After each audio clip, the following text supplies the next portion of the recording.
Herbie from the Fantastic Four. Of course I needed to build this. It's a robot, it's super cute, and I already built a lot of things from Marvel, so let's get started. The thing is, I have been very busy, so I only had 1 week to build it. From concept to cute robot. So let's see what we can do with that time. By the way, Fantastic Four is already in the movie, so go watch it if you can. And no, this video is not sponsored. Marvel, please sponsor me. Anyway, let's start with the part that I like to call hopes and dreams. This is all of the things I want to do in this project, but I'm sure I'm not going to be able to make all of them because of the time constraints. We start with the main part of this project, the face. It has these 2 circles rolling around all the time, and it looks like both of them are on their own. We also have the body that moves around all over the place, and what I want to do is to have the motion of the eyes, the neck that can move up and down, and also one of the arms should be able to say hi whenever it senses somebody in front of him. So let's start with that, which I believe is kind of realistic, but I guess we will see. Now let's start with the electronics. I'm going to start with an Arduino Nano. An ultrasonic sensor should be perfect for this, and also 1 gear motor for each eye. From protoboard to perfboard, electronics were ready at this point. 3 servo motors should be able to perform the function of the neck, the shoulder which should be able to go up, and then the elbow to move the forearm. However, the camera was not recording when something blew up, or at least it sounded like something blew up. To be honest, up until now I still don't know what that was. But what I do know is that one of the 3 servo motors was not working anymore. The one in charge to move the shoulder up. But that's fine, we still have one for the neck and one for the elbow. So at this point, one of the 3 servos is already out. In any case, the electronics are going to be working with a 12-volt wall plug connected to a female connector, the on and off switch, which I am planning to put in Herbie's neck, and as soon as I turn this on, both gear motors start to work. If the ultrasonic sensor senses that something is closer than 30 centimeters, then the servo motor from the neck makes the head go up, and the other one makes the forearm wave. And this is where the bad news starts. Well, it already started with the thing that exploded and the servo that is not working anymore. So this is where the bad news continue. Putting everything in the protoboard, coding, testing, and soldering to the perfboard took 3 days. That's okay, that's fine. We knew that all of the plans we have in the beginning were not realistic, so we gotta keep moving. With the electronics ready, I was able to start designing the head. I took a bunch of images from every angle I could and worked on a design that I was going to be able to assemble later. This is known in the industry as design for assembly. So many hours of work later, I had a solid design. Now let's break this down. First, we have the 2 big eyes. Then there's this kind of dials in the lower part, and also this kind of tape. Behind all of this, we can see a small plate, 2 blue thingies on the sides, the case for the head, a blue cover at the top, and this blue rectangle, which I think is some kind of antenna. The 3D model took 2.5 days, a lot longer than I expected, so we are super late for everything. So at this point I made the decision to stop with the arm, because designing the whole thing and then printing and then testing is going to add this project at least 2 to 3 days. So in the electronics we need to remove one of the servos. Luckily this was connected with WOW connectors because it was going to be really far from the head where all of the electronics are going to be in. So I was planning to connect it at the last minute, so yeah, it is easy to unplug. Sorry, but the servo from the elbow is out. Because I was almost out of time, I decided to start printing every piece I already have designed. And I thought, you know what, if I print everything at 0.3 quality, everything is going to print way faster. But no, it turned out if I print everything right away, it is going to take 2 days to have everything ready. So I sent everything to my printer, and because I still needed to make a mechanism and a base for the neck, I decided that it had to go too.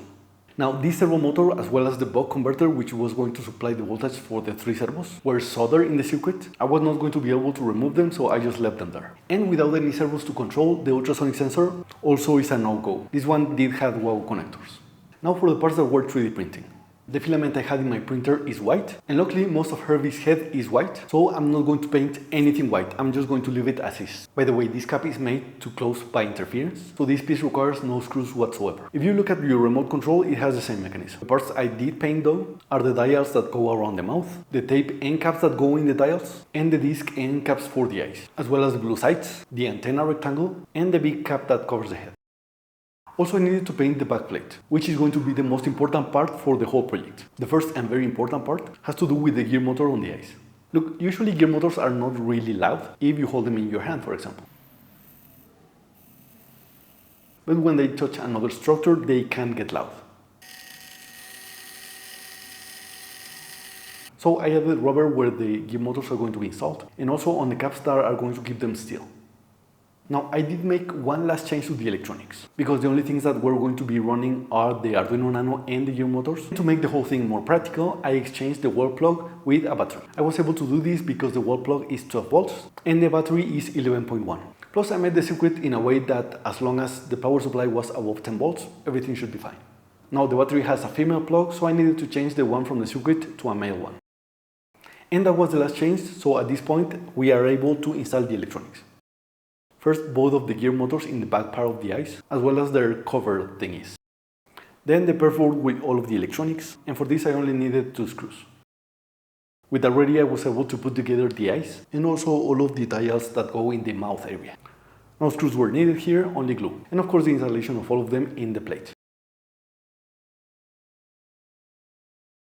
At this moment I decided to make a test, just to make sure everything was working fine, and surprisingly it did. I say surprisingly because sometimes things happen at the last moment. But not this time, everything was perfect.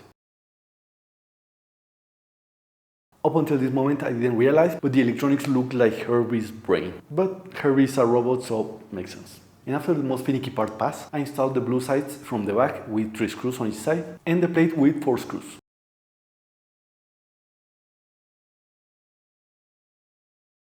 A happy coincidence is that the battery was able to fit on the side of the electronics without the need to put it in the bottom before placing the back cover, which by the way was the next step.